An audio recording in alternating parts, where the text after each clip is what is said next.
오늘 말씀은 누가복음 8장 40절에서 56절 말씀입니다. 오늘 말씀에는요, 두 가지의 이야기가 나와요.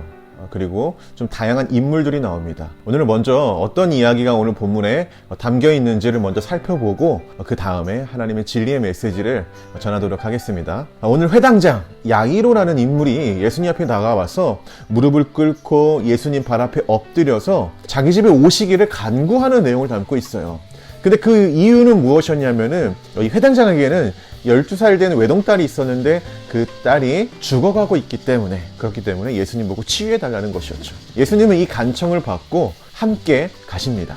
그런데 이때 또 다른 등장인물이 나타납니다. 어떤 인물이냐면은 12해 동안 혈류증이라는 병을 앓고 있었던 한 여인이에요. 근데 이 여인이 무리를 뚫고 다가와서 예수님의 옷자락을 붙잡게 되는 그런 사건을 담겨 있죠. 그래서 놀라운 거는 예수님의 그 옷자락을 붙잡은 그 혈류증 여인의 병이 치유됐다는 거예요. 그러고 나서 예수님이 이 여인에게 이런 말을 하죠. 딸아, 내 믿음이 너를 구원하였으니 평안히 가라 하시더라. 자, 근데 이 말씀을 하실 때 안 좋은 소식이 하나 들려옵니다. 어떤 소식이냐면은 회당장의 딸이 죽었다라는 소식이 들립니다. 자, 이 소식을 듣고 예수님은요, 회당장이 두려워하지 말고 믿기만 해라. 그러고 야이로의 집으로 이렇게 들어가시죠. 그리고 예수님은 많은 사람들에게 이렇게 말씀하십니다. 이 아이는 죽은 것이 아니라 자고 있는 것이다. 이 이야기를 들었을 때 주변에 있는 사람들은 예수님의 이야기를 비웃었죠. 자, 그러고 나서 예수님은 그 죽은 아이의 손을 붙잡고 이렇게 말씀하십니다. 아이야, 일어나라.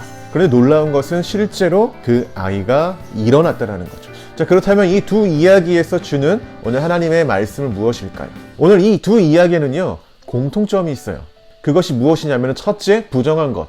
두 번째, 예수님이 그 부정한 것을 터치하셨다 또는 터치를 당하셨다라는 것. 그리고 세 번째, 그 부정한 것이 깨끗해졌다라는 것입니다. 당시의 혈류증은요, 레위기 15장에 의하면은 부정한 것으로 여겼습니다. 그리고 이 야이로의 딸 이미 죽었잖아요. 이제 시체인데 율법에 의해 시체를 만지는 것도 부정한 겁니다. 그래서 그때 당시 유대인들은 부정한 것을 만지지 않으려고 했죠. 그런데 오늘 본문은요, 그 부정한 것이 예수님과 만났을 때 어떻게 되었느냐라는 거죠.